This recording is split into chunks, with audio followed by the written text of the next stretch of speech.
Let's start off with VR horror. I have no power. What a fucking... It's a very difficult thing to make.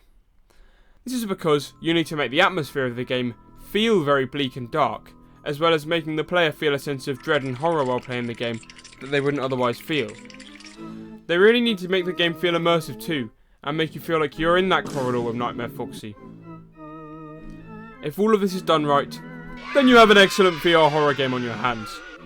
You know it's a very good VR horror game when it makes you feel like something bad is going to happen, when in reality, well, you know, actually, you're probably right about that. An example of a great VR horror game would be the game Phasmophobia. The game consists of you, the player, as well as a group of people, if you choose, to investigate a haunted house to find ghosts. It pretty much simulates what it's like to be a ghost hunter if ghosts ever existed, which is a great idea for a VR game. There are a variety of stages, ghost types, and equipment to be used in the game, giving it a sense of variety and allowing you to discover new things at every turn. It is also flat screen as well as VR, but the VR version proves to be superior because of its eerie atmosphere and its well done jump scares, making you feel phasmophobia. Oh wow. Another great example of a VR horror game is Five Nights at Freddy's Help Wanted. The reason that I say this isn't just because I love the franchise, but because it perfectly simulates what being a night guard at one of the Freddy's establishments could be like. The game makes you feel constantly on edge the entire time, because if you lose track of one of the animatronics, well, sorry buddy, but you're dead, mate.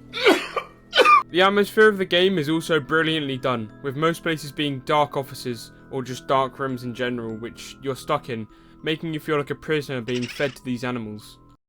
Let's move on to the social apps. I think that the obvious first pick for a social app to cover would be VRChat. Now, if you've never played VRChat in your life, then if I were you, I'd stay the fuck away from it. But let me explain it to you anyway.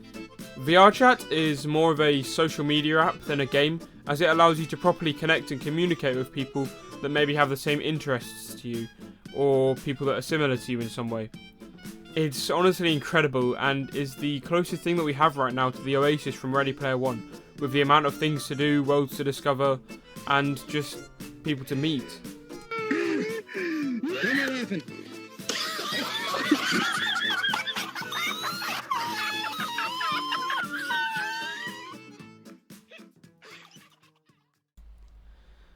However, there is a very dark side to this. VRChat is addicting. People who dislike their real lives go to VRChat to escape their world and begin to enjoy this made-up fantasy world of endless possibilities more than their own. And it becomes their reality. Some people genuinely live in there, with people sleeping in there, having relationships in there, clubbing in there, and doing pretty much anything in there, aside from eating and drinking, of course. They do anything in there because you can do anything in there, and there are no laws telling you what to do. It's just this huge online multiplayer space to go and enjoy it with your friends. Now this leads me on to the people of VRChat. The thug shaker. Give me the thug shaker, dude. Shake your ass. Most of them are sound and you can get along with them. But another flaw with the app comes to the fact that there are a lot of bad people that use the app. I'm talking about people who are genuinely fascists and catfishers. Those are the sorts of people that you can find on the app, which makes it so dangerous. Especially for the children of VRChat, which there is a surprisingly large population of. From what I've said about VRChat, it sounds like I hate it. I don't. In fact, I love the game, and I think it's an incredible way for people to connect with other people who have the same interests as themselves. Say Sigma bro. You too bro. The fact that you can do anything is just astonishing to me, and it makes for an incredible experience. The Steam reviews on the game, however, are very mixed, ranging from the best social game of all time to the worst social game of all time. Now, I suppose I probably should talk about Big Moxie's metaverse. You know, the one that's just all kind of crumbling to nothingness as we speak. Nice job, team. I mean, it's okay. The graphics are just very kind of meh, and the gameplay is alright but nothing new. I mean, look, Meta has informed us that it will get better, with Mark even sharing screenshots on what he hopes it will look like in the future. But with the grand competition of VRChat and Rec Room, it's going to be very difficult for it to succeed unless it completely reinvents the wheel in some way. Moving on to the action genre of VR games, there's a lot. We'll start off with the shooter game Pavlov VR. Pavlov is a pretty fun game, and even has a lot of social aspects too, like the game mode Trouble in Terrorist Town, where the innocents have to find out who the terrorists are amongst the group and eliminate them, while the terrorists have to eliminate the innocents. Sound familiar? This requires a lot of social interaction. Or, if your game is filled with gooey little children, then it consists of murdering each other relentlessly with absolutely no gain. Pavlov took a new spin on things with TTT, adding a game mode beloved by many to a VR game. Another type of action game is the Boneworks or Half-Life Alyx type action game. These consist of games where you progress through levels using whatever means necessary to eliminate threats, be it a frying pan, fists, or just a regular gun. They're usually the top quality of VR game, with a great story for a VR game, as well as the physics being absolutely on point. The physics, mixed with the wide variety of weapons and levels, allows for creativity and experimental uses with the utilities at hand. Another type of action VR game is the wave your sword as fast as you can at the enemy type of VR game. Take Gorn for example.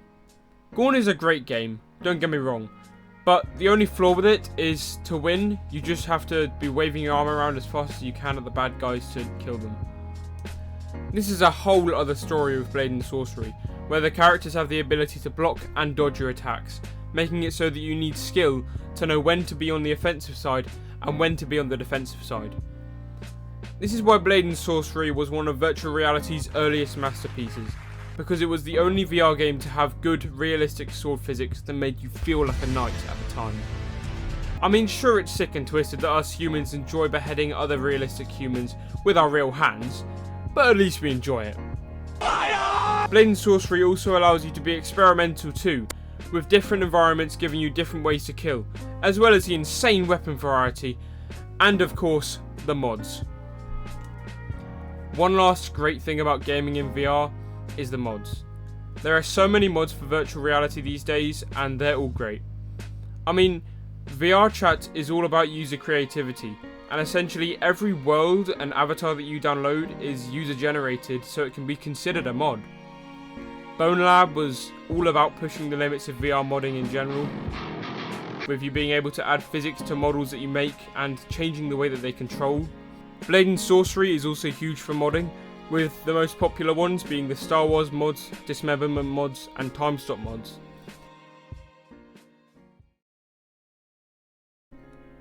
I do want to say once again, thank you so much for watching this video, I do appreciate it. If you haven't watched the first part, then that's up on the channel already, so go watch that if you haven't already. And yeah, expect more content from the future, and I'll see you in the next one.